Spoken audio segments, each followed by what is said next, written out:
BBC의 특파원이 카메라를 쥔 손을 떨고 있었습니다. 이것은 보도의 역사를 새로 쓸 광경이었습니다. 단 하루 만에 22만 명, 지금 대한민국의 관문에서 일어나고 있는 일은 단순한 관광붐이라는 말로는 설명할 수 없었습니다. 그야말로 이상사태였습니다. 전 세계를 열광시킨 넷플릭스 애니메이션. 하지만 그것이 모든 이유라고 생각한다면 큰 착각입니다. 그들이 한국을 향하는 진짜 이유. 그것은 우리 한국인들이 너무나 당연하게 여겨 지나쳐왔던 어떤 기적을 확인하기 위함이었습니다. 해외 기자가 공항에서 흘린 눈물의 이유는 무엇이었을까요? 그리고 세계가 한국에서 발견한 미래란 과연 무엇일까요? 그 충격적인 전말이 지금 밝혀집니다. BBC 기자 경악 하루 22만 명, 입국 인천공항 마비 사태, 전 세계가 한국으로 몰려드는 충격적인 이유. 여러분, 지금 인천국제공항에서는 믿을 수 없는 일이 벌어지고 있습니다. 2025년 한국에 입국하는 관광객이 사상 최초로 2억만 명을 돌파하며 역대 최고 기록을 계속해서 경신하고 있습니다. 넷플릭스 역사상 최초로 3억 뷰를 돌파한 애니메이션 조선 퇴마사록 조서운 엑소로시스트 크로니컬스의 영향으로 전 세계의 한국행 항공권이 동시에 매진되는 전대미문의 사태가 벌어지고 있습니다. 하지만 여러분, 이것은 시작에 불과합니다. 한국행 항공권 전면 매진, SNS를 뒤덮는 한국 여행 인증샷, 그리고 또 가고 싶다는 댓글의 폭풍. 이것은 단순한 유행일까요? 아니면 무언가 더 깊은 힘이 작용하고 있는 것일까요?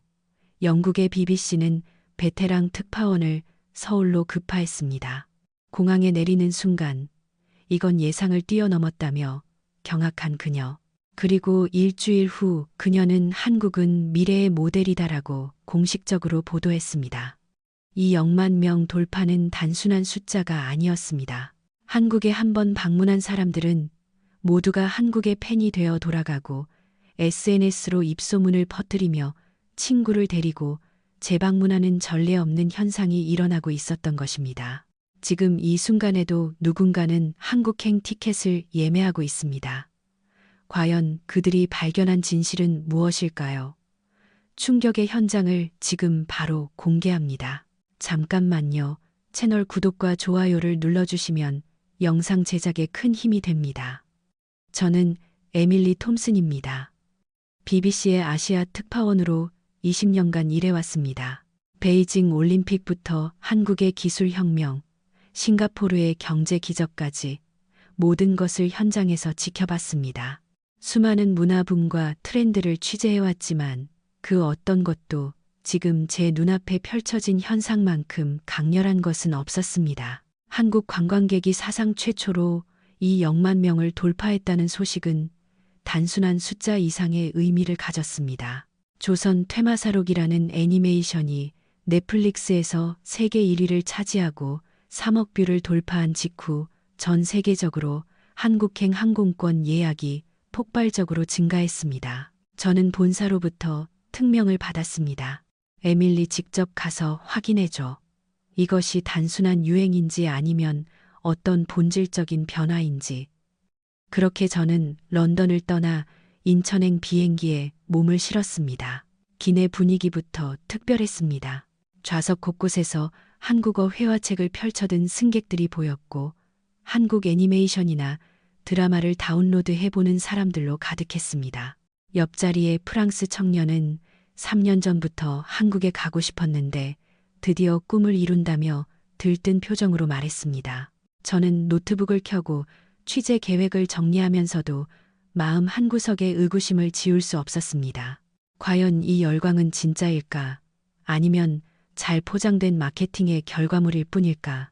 인천국제공항에 내린 순간 저의 모든 선입견이 흔들리기 시작했습니다. 공항 입국장은 그야말로 인산인해를 이루고 있었습니다. 하지만 혼란은 없었습니다. 오히려 놀라울 정도로 질서정연했습니다.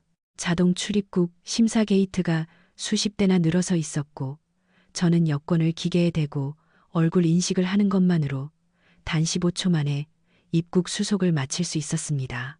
20년간 수십 개국을 돌아다닌 제가 경험한 입국 심사 중 가장 빠르고 효율적이었습니다. 입국장을 나오자 더 큰 놀라움이 기다리고 있었습니다. 안내 로봇이 곳곳에서 관광객을 맞이하고 있었고 다국어 안내가 완벽하게 설치되어 있었습니다. 하지만 가장 인상적이었던 것은 공항 중앙에 마련된 전통문화 체험관이었습니다. 한복을 곱게 차려입은 안내원들이 외국인들에게 한글 이름표를 만들어주거나 전통 악기인 가야금을 체험하게 해주는 모습은 마치 하나의 문화박물관 같았습니다. 독일에서 온 것으로 보이는 중년 부부가 제 옆에서 감탄사를 연발했습니다. 믿을 수 없어. 공항이 이렇게 아름다울 수 있다니.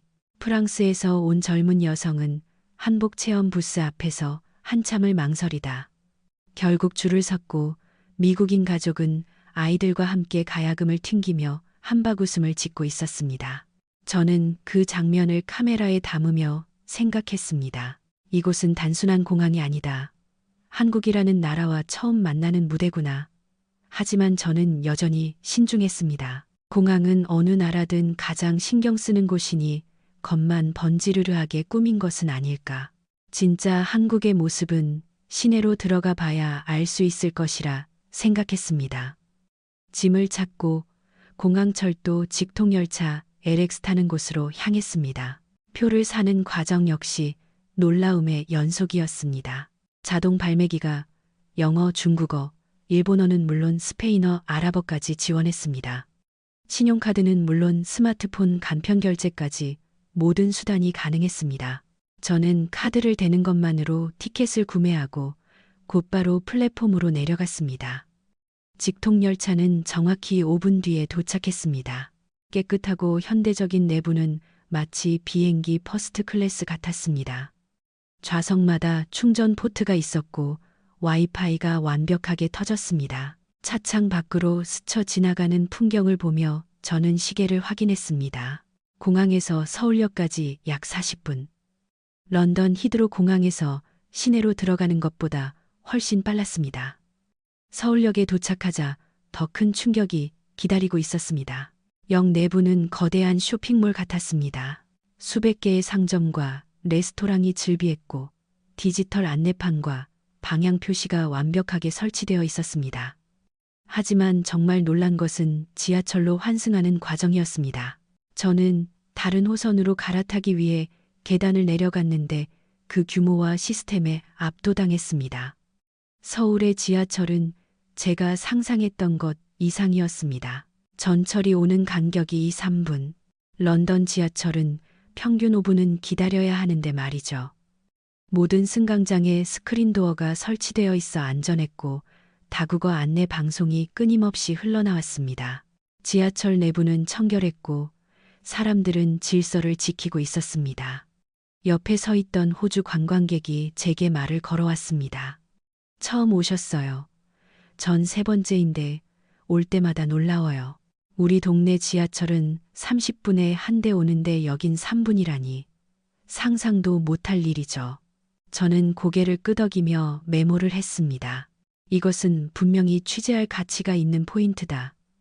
명동역에서 내려 지상으로 나오자 완전히 다른 세상이 펼쳐졌습니다.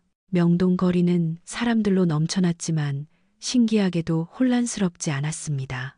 넓은 보행자 거리에는 세계 각국에서 온 관광객들이 쇼핑을 즐기고 있었고 한국어, 영어, 중국어 등 다양한 언어가 뒤섞여 들려왔습니다. 저는 카메라를 들고 거리를 걸으며 곳곳을 관찰했습니다. 한 화장품 가게 앞에서 발걸음이 멈췄습니다. 가게 입구에 AI 피부 진단기가 설치되어 있었기 때문입니다. 호기심에 얼굴을 가까이 대자 화면에 제 피부 상태가 상세하게 분석되어 나타났습니다. 수분, 유분, 색소, 침착 주름까지. 그리고 추천 제품 리스트가 바로 출력되었습니다. 프랑스에서 온 젊은 여성이 제 옆에서 같은 기계를 체험하며 와, 이건 완전 미래 기술이네 라며 감탄했습니다. 가게 안으로 들어가자 더욱 놀라운 광경이 펼쳐졌습니다. 직원들이 유창한 영어와 중국어로 고객을 응대하고 있었고 태블릿 PC로 제품 정보를 자세히 설명해 주었습니다. 결제는 QR코드 하나로 끝났습니다. 저는 샘플 몇 개를 받아들고 가게를 나오며 생각했습니다. 이것은 단순한 쇼핑이 아니다. 완전히 새로운 소비 경험이다. 거리를 걷다 보니 자율주행 배달 로봇이 제 옆을 스쳐 지나갔습니다. 작고 귀여운 로봇이 보도를 따라 이동하며 음식을 배달하는 모습은 마치 SF 영화의 한 장면 같았습니다. 주위 사람들은 전혀 놀라지 않았습니다. 이미 일상이 된 풍경이었던 것입니다. 저만 스마트폰을 꺼내 사진을 찍고 있었습니다.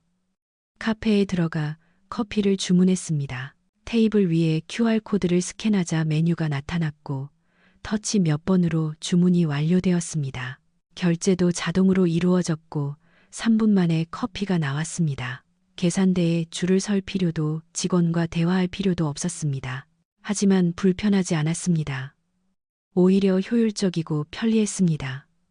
저는 커피를 마시며 창밖을 바라봤습니다. 거리를 오가는 사람들, 쇼핑백을 든 관광객들, 한복을 입고 사진을 찍는 외국인들, 모두가 행복해 보였습니다. 하지만 제게는 여전히 의문이 남았습니다. 이 모든 것이 진짜일까? 첨단 기술과 효율성 뒤에 인간적인 따뜻함은 존재하는 걸까? 다음 날 저는 경복궁으로 향했습니다. 경복궁 입구에는 한복 대여점이 즐비했습니다. 저도 한복을 입어보기로 했습니다. 대여점 주인인 박순자 씨는 70대로 보이는 분이었는데 한복을 고르는 내내 친절하게 설명해 주었습니다. 이 옷은 단순한 의상이 아니에요. 우리네 마음이 담긴 문화유산이지. 색깔 하나하나에도 의미가 있고 입는 방법에도 예절이 있답니다. 순자 씨는 제게 옥색 저고리와 하얀 치마를 추천해 주었습니다. 젊은 아가씨한테 잘 어울리는 색이에요. 봄의 생명력을 담은 색이지. 저는 한복을 입고 거울을 봤습니다. 낯선 모습이었지만 아름다웠습니다. 순자 씨는 미소를 지으며 말했습니다. 아름다워요. 한복은 어떤 사람이 입어도 그 사람의 아름다움을 끌어내주는 옷이랍니다. 경복궁 안으로 들어서자 수백 명의 관광객이 한복을 입고 사진을 찍고 있었습니다. 한국, 중국, 유럽, 미국, 세계 각지에서 온 사람들이 한국의 전통 의상을 입고 한국의 고궁을 거닐고 있었습니다. 그 광경은 묘하게 감동적이었습니다. 문화가 국경을 넘어 사람들을 하나로 묶어주고 있었기 때문입니다. 근정전 앞에서 한 유럽인 가족을 만났습니다. 부모와 두 아이가 모두 한복을 입고 기념사진을 찍고 있었는데 아이들의 표정이 무척 행복해 보였습니다. 제가 다가가 말을 걸자 아버지가 대답했습니다. 독일에서 왔어요. 딸이 한국 애니메이션을 너무 좋아해서 가족 여행지로 한국을 택했습니다. 와보니 생각보다 훨씬 좋네요. 역사도 깊고 사람들도 친절하고요. 저는 경복궁을 천천히 거닐며 생각했습니다. 한국은 자신의 전통을 지키면서도 그것을 세계와 나누는 법을 알고 있구나. 폐쇄적이지 않고 개방적이고 환대하는 방식으로 오후에는 홍대로 이동했습니다. 홍대 거리는 경복궁과는 완전히 다른 분위기였습니다. 젊고 역동적이며 창의적인 에너지가 거리 곳곳에서 느껴졌습니다. 거리 공연 버스킹이 펼쳐지고 독특한 카페와 상점들이 즐비했으며 젊은이들이 자유롭게 자신을 표현하고 있었습니다. 한 댄스 스튜디오 앞을 지나다 저는 발걸음을 멈췄습니다. 유리창 너머로 댄스 수업이 한창이었는데 수강생들이 놀라울 정도로 다양했습니다. 한국의 중년 여성부터 유럽의 청년, 동남아시아의 10대까지 모두가 같은 K-팝 안무를 배우며 웃고 있었습니다. 저도 용기를 내어 안으로 들어가 봤습니다. 강사는 30대 초반으로 보이는 여성이었는데 영어로 친절하게 설명하며 수업을 이끌었습니다. 자, 이번 동작은 손목의 각도가 중요해요. 이렇게 천천히. 저도 어색하게나마 따라했습니다. 옆에 있던 프랑스 청년이 웃으며 말했습니다. 처음이세요. 저도 그래요. 근데 엄청 재밌어요. 1시간의 수업이 끝나고 저는 땀을 뻘뻘 흘리며 바닥에 주저앉았습니다. 하지만 기분은 상쾌했습니다. 다른 수강생들도 마찬가지였습니다. 우리는 서로 다른 나라에서 왔지만 음악과 춤으로 하나가 되어 있었습니다. 강사가 다가와 물었습니다. 어떠셨어요? 저는 대답했습니다. 놀라웠어요. 음악은 정말 세계 공용어네요. 그녀는 미소 지었습니다. 맞아요. 한국의 애니메이션이나 음악이 전 세계에서 사랑받는 이유도 그거예요. 언어는 달라도 리듬과 감정은 통하니까요. 저녁에는 찜질방을 체험하기로 했습니다. 사우나와 비슷하다고 들었지만 가보니 완전히 달랐습니다. 입구에서 찜질복과 수건을 받아 안으로 들어가니 넓은 공간에 다양한 온도의 탕과 찜질방이 마련되어 있었습니다. 노천탕, 소금방, 얼음방까지. 저는 먼저 뜨거운 황토방에 들어갔습니다. 처음엔 숨이 턱 막혔지만 묘하게 기분이 좋았습니다. 5분쯤 있다가 나와 차가운 얼음방으로 들어갔습니다. 온도의 차이가 극단적이었지만 몸이 상쾌해지는 느낌이었습니다. 휴게실에서는 사람들이 모여 앉아 간식을 먹거나 이야기를 나누고 있었습니다.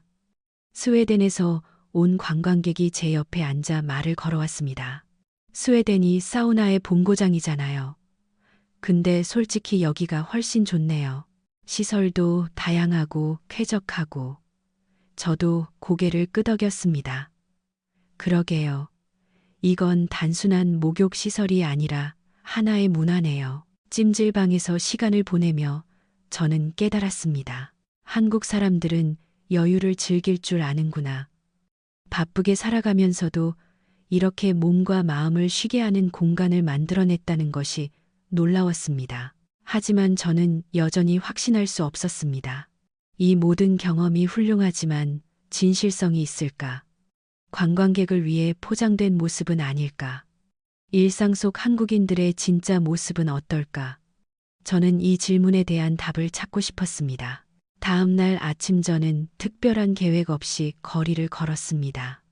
한 지하철역 근처에서 길을 잃은 인도네시아인 가족을 보았습니다. 부모와 새 아이로 보이는 가족이 지도를 들고 난처해하고 있었습니다. 그 순간 한 대학생이 다가왔습니다. 20살쯤 되어 보이는 여학생이었습니다. 커다란 백팩을 맨 것으로 보아 등교하는 길이라 짐작했습니다. 그녀는 번역 앱을 꺼내 대화를 시작했습니다. 목적지를 묻고 지도를 확인하고 함께 개찰구로 들어갔습니다. 저는 호기심에 그 뒤를 따라갔습니다. 그녀는 그 가족과 함께 전철을 타고 2번이나 환승했습니다. 목적지까지 직접 안내할 셈이었습니다. 30분쯤 지나 목적지역에 도착했습니다. 그녀는 역 밖으로 나와 실제 건물 앞까지 그들을 데려다 주었습니다. 인도네시아 가족이 고맙다며 연신 고개를 숙이자 그녀는 손을 저으며 웃었습니다. 괜찮아요. 즐거운 여행 되세요. 그리고 다시 역을 향해 걸어갔습니다. 저는 그 학생을 뒤쫓아갔습니다. 저 잠시 인터뷰 좀 할 수 있을까요? 저는 영국 BBC 기자인데요. 학생은 깜짝 놀라며 손사래를 쳤습니다. 아니에요. 전 그냥 도와드렸을 뿐인걸요. 제가 물었습니다. 학교에 늦지 않겠어요. 전철을 2번이나 갈아탔잖아요. 학생은 태연하게 대답했습니다. 괜찮아요. 수업까지 시간 여유 있어요. 그리고 저도 외국 여행 갔을 때 도움 많이 받았거든요. 그 순간 저는 머리를 한 대 맞은 듯한 충격을 받았습니다. 이것은 연출된 것이 아니었습니다. 누가 시켜서 한 일도 아니었습니다. 바쁜 아침에 자신의 시간을 쪼개어 낯선 이들을 도운 것입니다. 그것도 너무나 자연스럽게 저는 학생의 이름을 물었습니다. 김수진이에요. 대학교 2학년이고요. 저는 메모했습니다. 이 이름을, 이 순간을 절대로 잊어서는 안 된다고. 그날 하루 저는 비슷한 장면들을 계속 목격했습니다. 편의점에서 외국인 관광객이 어떤 과자를 사야 할지 망설이자 아르바이트생이 다가와 인기 있는 제품을 골라주었습니다. 관광객이 고맙다며 여러 개를 사자 직원은 환하게 웃었습니다. 택시를 탔을 때는 더 놀라운 일이 벌어졌습니다.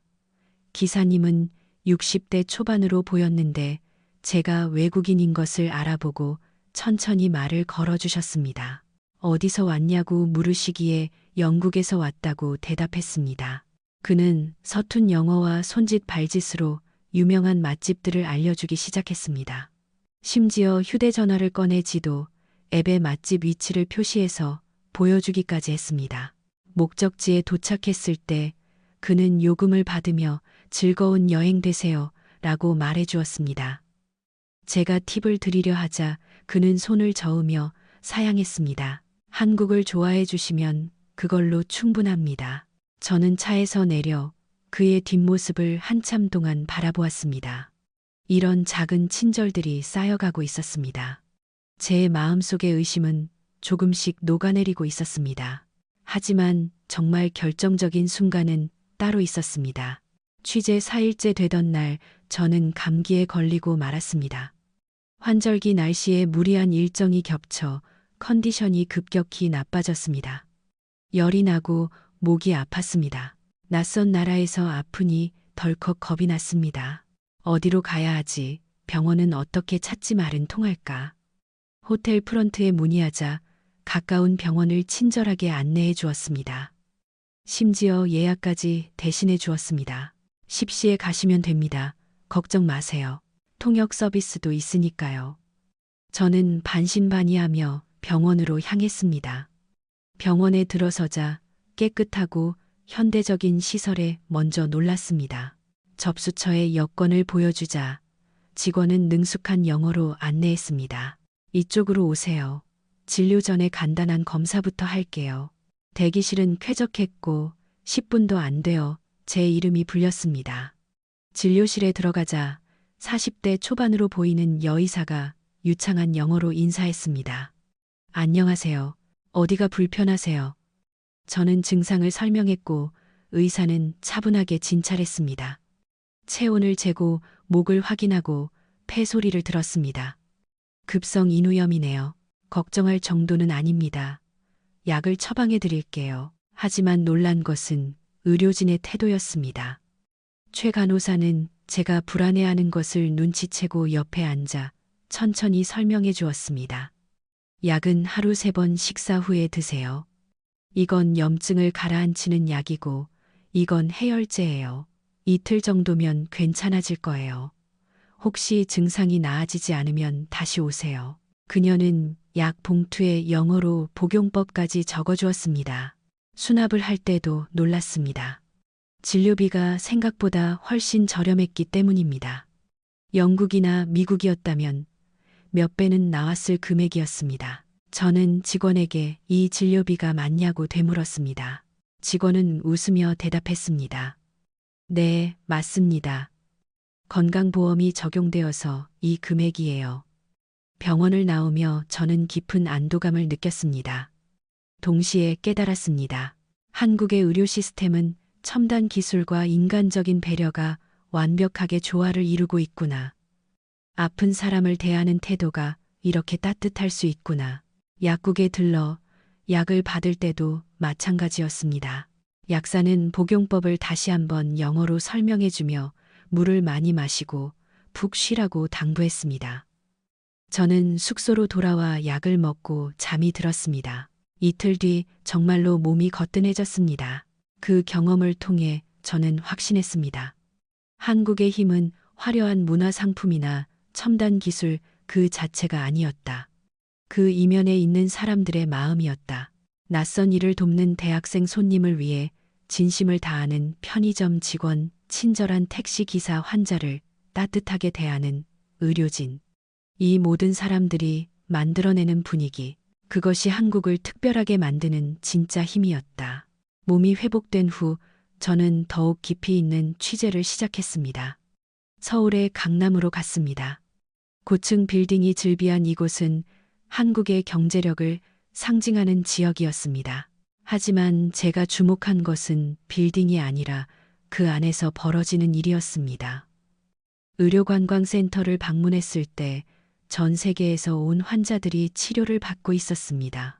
중동에서 온 가족, 중국에서 온 노부부, 러시아에서 온 젊은 여성. 모두가 한국의 의료 기술을 믿고 찾아온 사람들이었습니다. 센터 담당자는 설명했습니다. 한국은 의료기술과 서비스 경쟁력을 모두 갖추고 있습니다. 특히 성형외과, 피부과, 안과 등에서 세계 최고 수준이죠. 실제로 그곳에서 만난 한 중국인 환자는 중국과 비용은 비슷한데 기술과 서비스는 훨씬 좋다고 말했습니다. 가로수길로 이동했습니다. 이곳은 한국 패션의 중심지였습니다. 독특한 디자인의 옷 가게들이 즐비했고 젊은 디자이너들이 자신만의 브랜드를 운영하고 있었습니다. 한 가게에 들어가 디자이너 이민서 씨를 인터뷰했습니다. 한국 패션은 빠르게 변해요. 트렌드를 맺는 게 아니라 트렌드를 만들어내죠. K-팝 아이돌들이 입는 옷이 전 세계 패션에 영향을 주니까요. 그녀의 가게에는 미국, 중국, 동남아시아에서 온 바이어들이 방문하고 있었습니다. 이제 한국 패션은 세계 시장에서 경쟁력이 있어요. 우리만의 스타일을 인정받고 있는 거죠. 판교, 테크노밸리도 방문했습니다. IT 기업들이 밀집한 이곳은 한국의 기술력을 보여주는 상징이었습니다. 한 스타트업 대표 박진우 씨는 자신 있게 말했습니다. 한국은 인터넷 환경이 최고입니다. 오지 상용화도 빨랐고요. 이런 인프라가 있으니 새로운 서비스를 빠르게 시도해 볼 수 있는 거죠. 그는 회사에서 개발 중인 AI 번역 서비스를 보여주었습니다. 이게 상용화되면 언어의 장벽 없이 전 세계 사람들이 소통할 수 있습니다. 기술로 세계를 잇는 거죠. 저는 그 말에 깊이 공감했습니다. 한국은 기술을 단순히 개발하는 데 그치지 않고 그것을 사람들의 삶에 적용하는 법을 알고 있었습니다. 마지막 날 밤 저는 남산 서울타워에 올랐습니다. 서울의 야경이 한눈에 들어왔습니다. 수많은 불빛이 반짝이는 도시 한강을 가로지르는 다리들, 고층 빌딩과 전통 건축물이 어우러진 풍경. 저는 그 광경을 바라보며 지난 일주일을 떠올렸습니다. 공항에서의 첫 충격, 지하철에서의 놀라운 명동과 홍대에서의 경험, 경복궁에서의 감동, 찜질방에서의 여유, 그리고 무엇보다 사람들의 따뜻함, 모든 순간이 제 안에 깊이 새겨졌습니다. 저는 깨달았습니다. 한국이 2억만 관광객을 돌파한 것은 우연이 아니었다. 애니메이션이 계기가 되었을지는 모르지만 진짜 이유는 따로 있었다. 한국은 전통과 현대가 조화로운 나라이며 기술과 인간미가 공존하는 나라이며 무엇보다 세계를 향해 열려있는 나라였다. 한 번 방문한 사람들은 모두 팬이 되어 돌아갔다. SNS에 사진을 올리고 친구에게 추천하고 다시 방문할 계획을 세웠다. 입소문이 입소문을 낳아 그렇게 2억만이라는 숫자가 만들어진 것이다. 다음 날 아침 인천공항으로 향하는 길은 묘하게 아쉬웠습니다. 일주일이라는 짧은 시간이었지만 저는 한국에서 많은 것을 배웠습니다. 발전이란 단순히 경제 성장이나 기술 혁신만이 아니라는 것. 진정한 발전은 사람을 중심에 두고 서로를 배려하며 함께 성장하는 것이라는 사실을 깨달았습니다. 공항 출국장에서 보았던 그 풍경이 다시 보였습니다. 하지만 이번에는 느낌이 달랐습니다. 이제 저는 그들이 왜 한국에 오는지 무엇을 기대하는지 알고 있었기 때문입니다. 저 자신이 그들 중 한 명이 되었기 때문입니다. 출국 수속을 마치고 게이트로 향하며 저는 노트북을 꺼내 기사 초안을 작성하기 시작했습니다. 제목은 이미 정해져 있었습니다. 한국이 보여준 것, 기적이 아닌 가능성. 비행기가 이륙하고 서울이 점점 작아지는 것을 보며 저는 생각했습니다. 한국은 서양을 모방한 나라가 아니었다. 자신만의 독자적인 길을 만들어 온 나라였다. 그 길은 쉽지 않았을 것이다. 전쟁의 폐허에서 시작해 수많은 위기를 겪고 불굴의 의지로 여기까지 왔을 것이다. 하지만 그들은 포기하지 않았다. 전통을 지키면서도 현대를 받아들였고 기술을 발전시키면서도 인간미를 잃지 않았다. 그리고 그 결과가 지금의 한국이었다. 저는 기사의 마지막 문단을 이렇게 썼습니다. 한국이 보여준 것은 단순한 발전이 아니다. 따뜻한 마음과 불굴의 의지가 만들어낸 가능성이다. 작은 반도 국가가 세계를 감동시킬 수 있다는 증명이다. 이 나라가 앞으로 어떤 미래를 써내려갈지 세계가 함께 지켜보게 될 것이다. 그리고 나는 확신한다. 한국의 이야기는 이제 막 시작되었을 뿐이라고. 런던에 도착한 후 제 기사는 BBC 메인 페이지에 실렸습니다. 반응은 뜨거웠습니다. 수천 개의 댓글이 달렸고 많은 사람들이 나도 한국에 가보고 싶다고 말했습니다. 제 동료 기자들도 놀라워했습니다. 네가 이렇게까지 감동한 건 처음 보는군. 저는 웃으며 대답했습니다. 직접 가보면 알게 될 거야. 한국은 정말 특별한 나라니까. 몇 달 후 저는 다시 한국행 티켓을 예매했습니다. 이번에는 취재가 아닌 개인적인 여행으로 제 딸에게 한국을 보여주고 싶었습니다. 한국 애니메이션을 좋아하는 딸에게 그 이야기가 태어난 나라를, 그 나라 사람들의 따뜻함을 직접 경험하게 해주고 싶었습니다. 한국은 제게 많은 것을 가르쳐 주었습니다. 사람의 힘은 크기나 부에서 나오는 것이 아니라 마음과 의지에서 나온다는 것. 문화는 강요할 수 없으며 오직 공감을 통해서만 전파된다는 것. 그리고 희망은 만들어지는 것이지 주어지는 것이 아니라는 것. 한국에 사시는 여러분께 말씀드리고 싶습니다. 여러분이 매일 지나치는 그 거리, 매일 타는 그 지하철, 매일 스쳐 지나가는 그 사람들.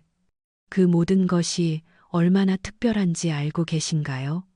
외국인인 제 눈에 한국은 기적처럼 보였습니다.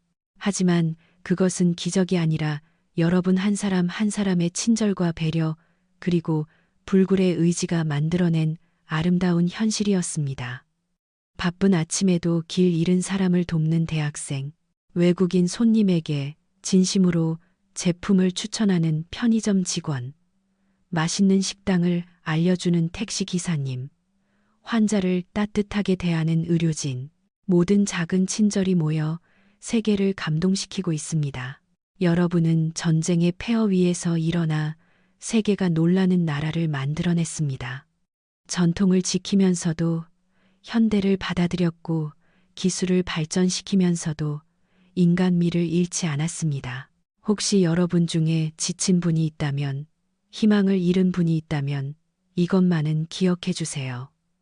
여러분이 살고 있는 이 나라는 세계인들에게 희망을 주고 있습니다. 여러분의 일상이 누군가에게는 꿈이며 여러분의 친절이 세계를 변화시키고 있습니다. 오늘도 세계 어딘가에서 누군가는 한국행 티켓을 예매하고 있을 겁니다. 그들은 화려한 건물이나 첨단 기술만을 보러 오는 것이 아닙니다. 여러분을 만나러 옵니다. 여러분의 따뜻한 마음을 경험하러 옵니다. 여러분이 일궈온 이 나라, 여러분이 지켜온 이 문화는 세계가 본받고 싶어하는 희망의 모델입니다. 제 이야기가 여러분에게 작은 영감이 되기를 바랍니다. 오늘 이야기 어떠셨나요? 따뜻한 응원과 격려의 댓글을 남겨주세요. 감동 레터는 해외 한국과 한국인에 대한 감동적인 이야기를 한 통의 편지 같은 스토리로 세상에 따뜻하게 전하는 공간입니다. 구독과 좋아요로 마음을 전해주시면 앞으로도 더 따뜻한 이야기로 찾아뵙겠습니다. 그리고 이 영상을 주변 분들과도 공유해주세요. 더 많은 사람들이 한국의 진짜 모습, 그 특별함을 알 수 있도록요.